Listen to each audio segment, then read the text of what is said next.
So আমরা পরিহার করব। তুমি পয়সা কামানোর জন্য গরু রাস্তায় দিব না, আর এখন যারা ডাকবে তাদের কানে কানে বলে দিস আমাকে 2-5 কোটি টাকা দিয়ে দিস, আমি তোরে সমস্যা যেটি হয়েছে প্রায় প্রতিটি প্রবেশ পথেই গরুর হাট বসানো না, সেটা প্রবেশ শুধু একটা প্রবেশ পথ খোলা রাখা হয়েছে, সেখানে আবার বাস পার্কিং না, সেটা করাই হয়েছে তো ওটা মেলাফাটি ইন্টেনশন।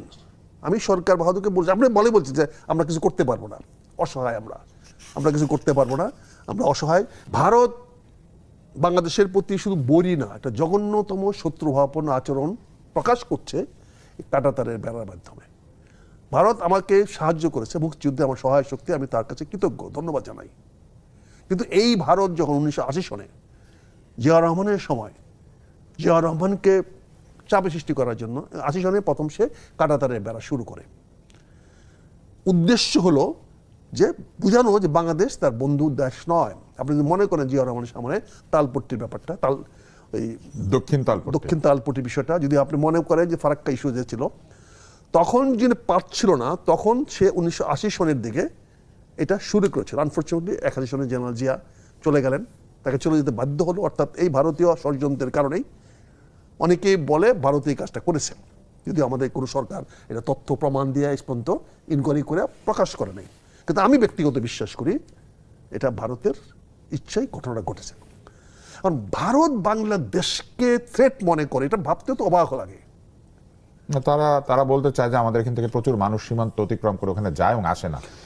এই কথাটা তারা বহুবার প্রমাণ করার চেষ্টা করেছে, কখনোই প্রমাণ করতে পারে না। মানুষের চলাচলের উপরে জাতিসংঘের চার্টার আছে, ইউ ক্যানট স্টপ ইট। মানুষ মুভ করবে পৃথিবীতে মানুষের জন্য। আগে পৃথিবী সৃষ্টি হয়েছে, মানুষ সৃষ্টি হয়েছে, তারপরে দেশ সৃষ্টি হয়েছে।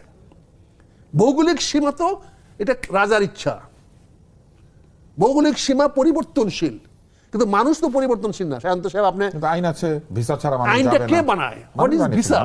What is visa? ভিসা হচ্ছে প্রবেশাধিকার। এই প্রবেশাধিকার যদি হয়, তাহলে আজকে আমেরিকানদের কোন দেশে যেতে প্রবেশাধিকার ভিসা লাগে না কেন? কারণ তারা বিশ্বাস করে লোকে তারা অন্য দেশে থাকবে না, তাদের দেশ এত ভালো। এই কনসেপ্টগুলো আমাদেরকে ক্ষতিগ্রস্ত করেছে। আমি বাংলাদেশে যদি বলে দিই আমার দেশে যে কোনো দেশের লোক আসতে পারবে, আমার দেশে ভিসা ফ্রি, তো রোহিঙ্গারা সব চলে আসবে, চলে আসুক না। But what I gain? আমাকে তো অন্য দেশ সে সুযোগ দিতে হবে, আমাকে তো মায়ানমার সে সুযোগ দিতে হবে। আমি মায়ানমারে চলে যাবো আরো 1 কোটি, আমি কেন মায়ানমার 1 কোটি পাঠাবো না? আমি কেন আমার এই যে আমার স্টুপিড ওয়ে আমরা দেশে জাতীয়তাবাদ করতেছি?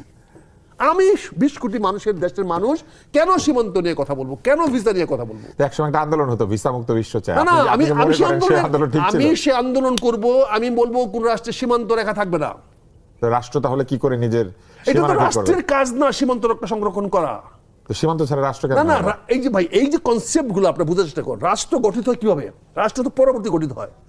রাষ্ট্র আগে একটি শক্তি একটা ভূখণ্ডকে নির্দিষ্ট করে, সেই ভূখণ্ডকে নির্দিষ্ট করে সেখানে জনসংখ্যা, এই ভূ রেখাটা এক্সপ্যান্ড হবে, আপনি দুর্বল হলে সংকুচিত হবে। আমি বাংলাদেশের 20 কোটি মানুষ মনে করি আমার এই সীমান্ত রেখা এটা মানার কোনো অর্থ নাই।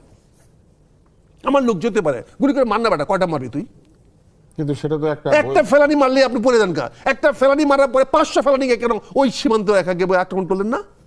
এটা কি আসলে সম্ভব? কেন সম্ভব হবে না? কেন সম্ভব হবে না? আচ্ছা, ভারত সরকার কয়টা লোককে মারবে? সারা বিশ্বে একটা মানবাধিকারের প্রশ্ন তৈরি হয়ে যাবে, মানবিক প্রশ্ন তৈরি হয়ে যাবে। ভাইয়া কথা বলছি, আপনি যদি রং মেডিসিন খান, that is not the fault of doctor. না, সেটা আরো বিরাট ক্ষতি, কারণ আমি নিজে ডাক্তার, আমি না সে বুঝি। কিন্তু আপনাকে যে রাষ্ট্র, যখন রাষ্ট্র চিন্তা করবেন, রাষ্ট্র তো কোনো একটা মানে কনস্ট্যান্ট পজিশন না পৃথিবীতে। রাষ্ট্র কোনোদিনই এখন পর্যন্ত একক মৌলিকত্ব জিনিস না। পৃথিবীটা মৌলিক, কিন্তু তার বিভাজনগুলো কোথায় কোন জায়গায় কি হবে। একসময় ইংরেজের আমলে তার পতাকা কোথাও অস্ত যেত না, সূর্য অস্ত যেত। আজকে সেই ইংরেজকে কেউ জিজ্ঞাসা করে না, তার কোনো ভাতি নাই, কোনো বাংলা বলি বেল নাই। আমার 20 কোটি মানুষের জন্য আমি তো এক্সপ্যান্ড করব, নট বাই বুলেট।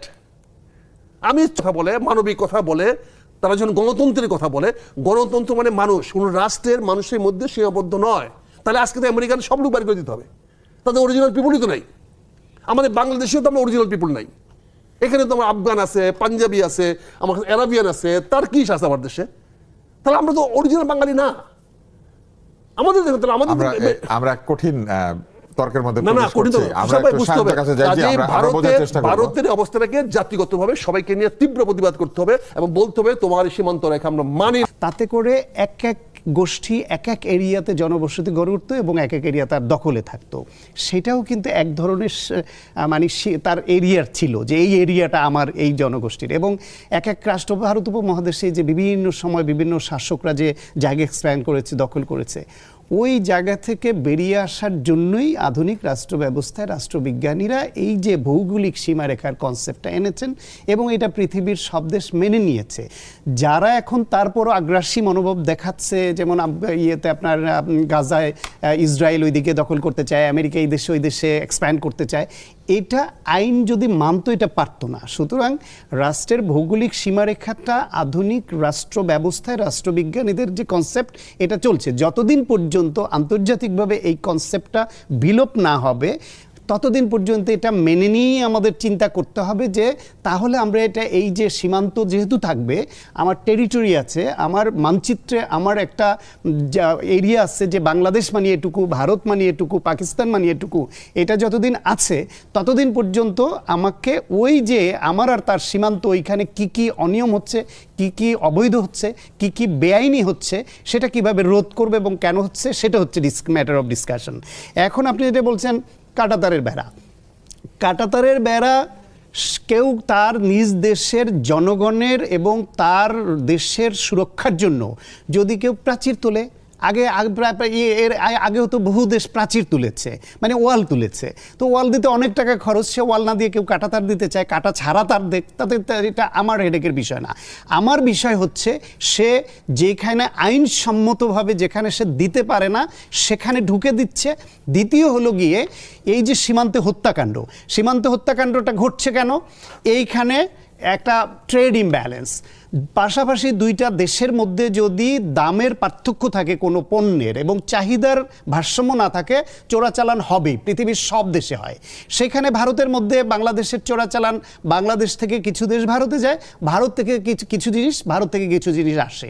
এই চোরাচালানের যুক্ত উভয় পক্ষ। বাংলাদেশের সঙ্গে ভারতের ধরেন ট্রেড আনুষ্ঠানিক বা ট্রেড হচ্ছে ধরেন 11-12 বিলিয়ন ডলার, সেইটা অনানুষ্ঠানিক ট্রেড যেটাকে আপনার এই চোরা চালান বলি আমরা, সেটা তার থেকে সামান্য কম, খুব বেশি ব্যবধান। সেখানে ভারতই পজিটিভ সাইডে থাকে, আমরা দেই কম নেই। সেই ক্ষেত্রে ট্রেডের থেকে ট্রেড যেরকম আনুষ্ঠানিক ট্রেড, সেইখানেও যেরকম ভারসাম্য প্রায় 7 বিলিয়নের উপরে, যে ভারত আমাদের থেকে আমাদের দেয় বেশি, অর্থাৎ আমরা রপ্তানি করি আর আমাদেরটা নেয় কম, এইরকম সব জায়গায় ভারতের, এমনকি চোরাচালান যে হয় সেখানেও কিন্তু ভারত থেকে বেশি আসে। তাহলে চোরাচালানে তো একটা গ্রহীতার দাতা থাকে, ক্রেতা এবং বিক্রেতা থাকে চোরাচালানেও। সেই ক্ষেত্রে ভারতের যারা দেয় আমাদের, তারা হত্যাকাণ্ডের শিকার হয় না, আমাদের যারা আনে তারা হত্যাকাণ্ডের শিকার হয়। এবং ওইখানেও বেশিরভাগ গবেষণায় কিন্তু যারা এটা নিয়ে গবেষণা করে আসছে যে খুনোখুনিটা হয় কয়েকটা কারণে। একটা হচ্ছে গিয়ে ওইখানে যারা এই যে বিএসএফ বা যারা এটা ডিল করে, যারা ওদের সঙ্গে লেনদেনের সমস্যা হলে তাদেরকে গুলি করে মারে, এইটা একটা অংশ।